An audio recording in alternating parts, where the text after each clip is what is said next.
Herkese merhaba. Bugün size ilham olsun diye hazırladığım bir video ile karşınızdayım. Geçen sene bullet journal tarzı bir ajanda hazırlamıştım kendime ve çok faydasını gördüm. Aslında tam anlamıyla bullet journal değil, çünkü normalde bütün sayfalarını sıfırdan kendiniz yapmanız gerekiyor. Ben öyle yapmadım. Hazır bir ajanda alıp bunun üzerine sayfalar eklemeyi tercih ettim. Çünkü ne bende öyle bir zaman var ne de öyle bir sabır var, yani bütün sayfaları sıfırdan yapacak kadar bir sabır yok. O yüzden bu daha kolay ve daha pratik geldi bana. Eminim birçok kişi bütün sayfaları kendim mi yapacağım, hayatta yapamam deyip baştan vazgeçiyordur ama böyle bir şey yapabilirsiniz. Yani bir ajanda alıp onun üzerine sayfalar eklemeyi düşünebilirsiniz. Ajandanızı daha kişisel hale getirmiş olursunuz. Hem de daha pratik bir hale gelmiş oluyor. Aslında bu sene sıfırdan yapmak istiyordum. Yani bir ay öncesinden falan başlayıp böyle planlayıp her şeyi yapmak istiyordum ama zamanım olmadı. O yüzden yine yeni bir ajanda aldım ve onun üzerine sayfalar ekledim. Geçen seneki gibi. Son dakikaya kaldı çünkü. Sayfaları zaten tek tek bitmiş hallerini göstereceğim. Yapım aşamalarında ufak ufak gösteririm. Bu seneki ajandamı Başka'dan aldım. Çok şaşırtıcı yani. Başka'da ajandam varmış. Benim haberim bile yoktu ama internette gezinirken gördüm açıkçası. Yani meğerse birkaç tane kırtasiye üründe satıyorlarmış. Çok hoşuma gitti. İçinde göstereceğim size şimdi. Aslında Rifle Paper Co. benim en beğendiğim kırtasiye markası diyeyim ama Türkiye'ye bu sene gelmemişler. Fiyatları da uçtu zaten. Yani tahmin ediyorum eğer satılacak olsaydı 300 liradan falan satılacaktı. Kimse almaz diye getirmemiş olabilirler. Geçen sene bir arkadaşım hediye etmişti bana bunu. 2017 yılında da yine aynı markanın ajandasını kullanmıştım. O yüzden çok memnunum. Çok böyle küçük olması güzel. Bu birazcık daha benim zevkime göre büyük. Ama olsun, bu sene böyle idare edeceğiz. Geçen sene yaptığım sayfalara çok benzer sayfalar yaptım aslında. Çünkü birçoğundan memnun kaldım yani. Sıra sıra bahsedeceğim neler yaptığımdan. Aslında bütün bu hazır aldığınız ajandalarda mutlaka kullanmadığınız sayfalar oluyor. Ben bütün sayfaları değerlendirmek istedim açıkçası. Kullanmayacağım sayfaları hani yırtmaktansa üzerine kağıt yapıştırıp onu kullanabileceğim şekle getirmek daha mantıklı geldi bana. En sevdiğim sayfalardan biri bu. Bu arada İngilizce yazdım başlıkları. Çünkü ajanda İngilizce olduğu için, İngilizce Türkçe biraz komik duracağı için böyle yapmayı tercih ettim ama siz tabii ki Türkçe de yazabilirsiniz istiyorsanız. Her aya ve güne karşılık düşen bir piksel var, kutu var aslında. 7 farklı da mod belirlemişim. İşte çok mutlu, harika bir gün veya normal bir gün, çok yorgun bir gün, işte depresif bir gün falan diye. Her güne de bir renk düşüyor böylece. Yani o gün nasıl geçtiyse ona göre karşılığını veren renkle boyayacağım yani. Ben bunu neden yapmak istedim? Aslında 2018 yılında da yapmamın sebebi 2017 yılı benim için çok kötü geçmişti. Yani çok depresif bir yıldı ve yani herhalde yılın yarısını depresif bir modda geçirmiş olabilirim. 2018 yılında kendi modumu hani takip etmek adına öyle bir sayfa yapmıştım ve çok işime yaradı. Ve bu seneyi gerçekten çok iyi geçirdim. Umarım 2019'da 2018 kadar güzel geçer. Aslında böyle sadece modunuzu ölçmek için değil de senenin sonunda o sene nasıl geçmiş onu görmeniz açısından da güzel oluyor. Tabii ki yeni yıl hedefleri olmazsa olmaz yani. Ben yapmayı seviyorum. Bazı insanlar hiçbir hedef koymayın falan diyor ama ben açıkçası hedefler koymayı kendim için daha motive edici buluyorum. Hepsini yapamadım büyük ihtimalle, yani bakacağım şimdi neleri yapmışım diye ama yani büyük ihtimalle yarısından fazlasını yapamamışımdır 2018 hedeflerimle ama olsun. Bir sonraki sene yaparım veya ondan sonraki sene yaparım. Önemli değil. Hedef koymak bence önemli bir şey. Ve listeler kısmına gelelim. Ben böyle listeler yapmayı çok seviyorum. Mesela mutlaka hatırlamak istediğim şeyleri yazmak için böyle bir sayfa ayırdım. Geçen sene yapmıştım ve bütün sayfa doldu mesela. Sonra onları böyle senenin sonunda okumak gerçekten size mutluluk veriyor yani. Aa evet, bu da olmuştu, bu da olmuştu diyorsunuz. Bu sene okuduğum kitapların hepsini tek tek yazdım. Çok faydalı oldu. En azından bir senenin sonunda neleri okumuşum diye görebiliyorum. Böyle birkaç sayfa buraya ayırdım. Kitap kulübü içinde düşündüğüm kitapları buraya yazacağım. Büyük ihtimalle kitap kulübü yapacağım ama tam emin değilim nasıl yapacağımdan, ama onunla ilgili detayları duyarsınız zaten. İyi dediğim filmler, diziler, onların da listesi buraya yazılacak. YouTube hakkında içerik fikirleri, onları da buraya yazmayı düşünüyorum. Ve tabii bu listeler yani sizin ihtiyacınıza göre şekillenebilir. İlla bu listelerin aynısını yapmak zorunda değilsiniz. Yapılabilecek çok liste var gerçekten. Tamamen kendi isteklerinize, hobilerinize göre de şekillenebilir bu listeler. Benim seyahat etmeyi sevdiğimi biliyorsunuz. Bu sene de umarım bir yerlere giderim. Onların da listesi buraya yazılacak. Ve mutlaka görmek istediğim restoranlar, yerler, kafeler, herhangi bir şey olabilir. Onları da buranın etrafına yazmak istiyorum. Ve şöyle bir sayfa ekledim. Bu geçen sene yapmamıştım ama bu sene yapmak istedim. Çünkü eksikliğini çektim. Unutulmaz insanlar, yerler ve şeyler. Yani böyle seyahat ederken mutlaka birileriyle tanışıyorsunuz dışarıda veya başınıza bir şeyler geliyor. Onların hepsini yazmak için böyle bir sayfa ayırdım. 2 sayfa ayırdım. Paris seyahatim çok güzel geçmişti. Vlog'da da gördüğünüz hatta neler yaşadığımı. O zaman mesela hani böyle bir defter alıp resmen içimi dökmek istemiştim. Yani ki öyle oldu yani. Defter alıp o anda düşündüklerimi, yaşadıklarımı, her şeyi yazmıştım. Burada da öyle bir sayfa olsun istedim. Çünkü daha sonra dönüp okumak çok keyifli oluyor gerçekten. Bu defterin bir güzel özelliği de, bu defterin kendi sayfası, ben yapmadım. Seyahatleriniz için ayrı sayfalar hazırlamışlar. Yanınıza alacaklarınızı yazmanız için veya mutlaka görmeniz gereken, mutlaka yapmanız gereken, yemeniz gereken şeylerin listesini yapabiliyorsunuz. Bence çok güzel yapmışlar. Yani 4 farklı yer için ayrı sayfalar yapmışlar. Sticker sayfaları çok güzel. Yani sticker olması zaten bayağı bomba bir şey bence ve bu kadar renkli renkli.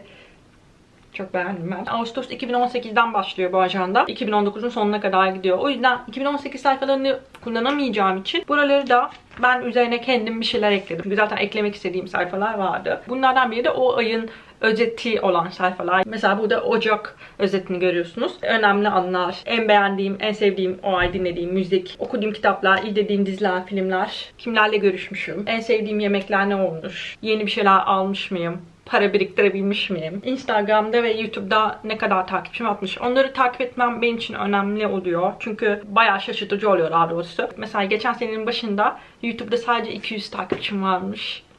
Ocak ayının başında.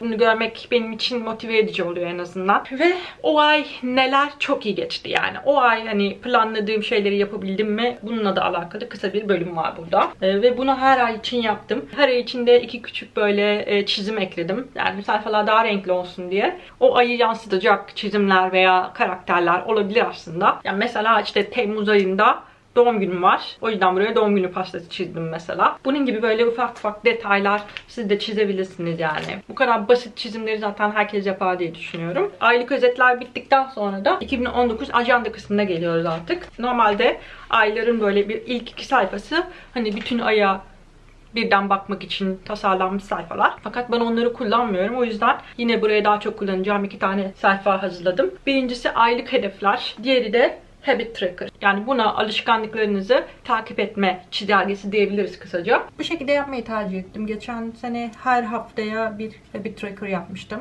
Alışkanlık haline getirmek istediğiniz şeyleri böyle yazıyorsunuz. Mesela o gün hangisini yaptıysanız ona bir tik atabilirsiniz veya boyayabilirsiniz. Bu şekilde benim için daha rahat olacak diye düşünüyorum. Hem de aylık olarak ne kadarını yapmışım, ne kadar yapabilmişim onu göreceğim. Daha önce bu şekilde yapmıştım. Hani her haftaya birer tane koymuştum. Ama benim için daha efektif olacak diye düşünüyorum. Bir de her sayfaya böyle tek tek uğraşmak istemedim açıkçası. Bunu nasıl yaptığımı sorarsanız şöyle bir açı ölçerle önce şunu çizdim. Daha sonra da böyle neredeyse 1 milim şöyle küçük küçük çizgiler attım. Merkezine de bir tane delik açtım. Ondan sonra da pergelle böyle bu şekilde yaptım. Aslında çok kolay oldu. O kadar da zor değil, gözüktüğü kadar zor değil. Yani böyle çok mükemmel de olması gerekmiyor. Bakın üzerinden zaten geçerken çizgiler yamuklaşmış yani ama çok da umurumda değil açıkçası. Aslında alışkanlık haline getirmek istediğiniz şeyleri buraya ekleyebilirsiniz. Mesela bende neler var? Su. 2 litre su var.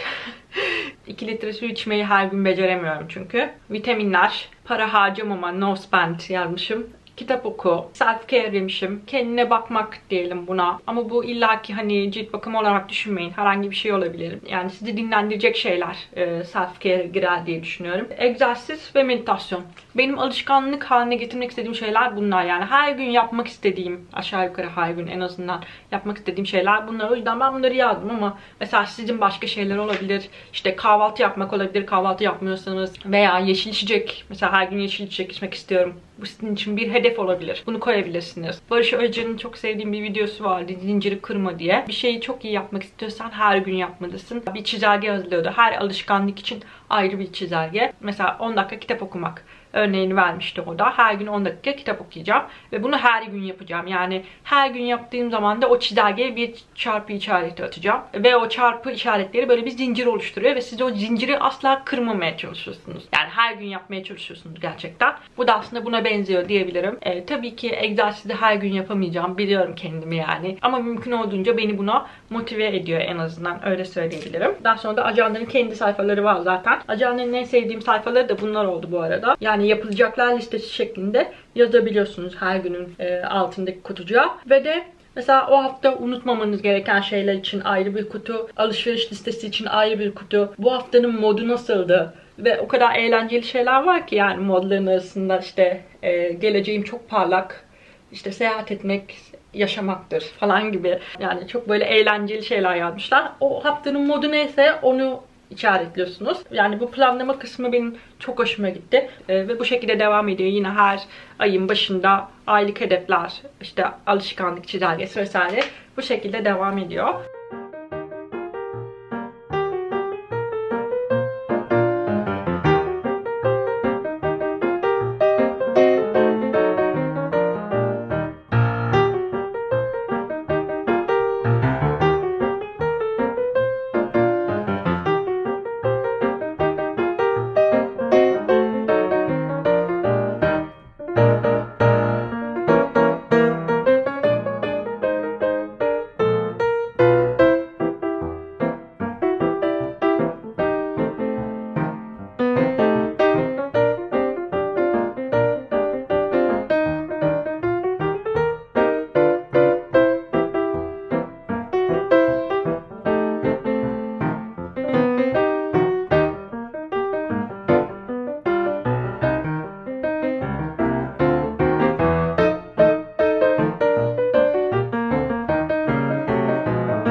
Eğer ben bütün sene boyunca motive kalabildiysem, hedeflerimi gerçekleştirebilirsem bu tamamen bu defter sayesinde oldu. Ve aslında böyle hani tembellik etmeye ve bir şeyleri ertelemeye çok müsait bir yapım var. Zamanımı harika bir şekilde planlayabildim. Önceliklerimi belirleyebildim en azından. Bence kendinize verebileceğiniz en güzel yeni yıl hediyelerinden biri bu diye düşünüyorum. Eğer böyle hani vaktimi iyi planlayamıyorum, işlerimi sürekli erteliyorum, işte motive olamıyorum diyorsanız kesinlikle bir şans vermenizi tavsiye ederim. Bu arada hani bu sayfalar da hani size ilham olsun diye gösteriyorum ama sizin tabii ki ihtiyacınıza göre şekillenmeli bu sayfalar. Çünkü siz ders çalışıyor olabilirsiniz. Ona göre mesela derslerle alakalı sayfalar da eklemeniz gerekebilir. Yani biraz hayatınıza, hobilerinize vesaire buna göre şekillenmeli diye düşünüyorum. Ajanda yani size özel olmalı. Benim anlatacaklarım şimdilik bu kadar. Umarım hoşunuza gitmiştir. Umarım faydalı olmuştur size. Unutmadan Instagram hesabımda da ufak bir çekiliş yapıyorum.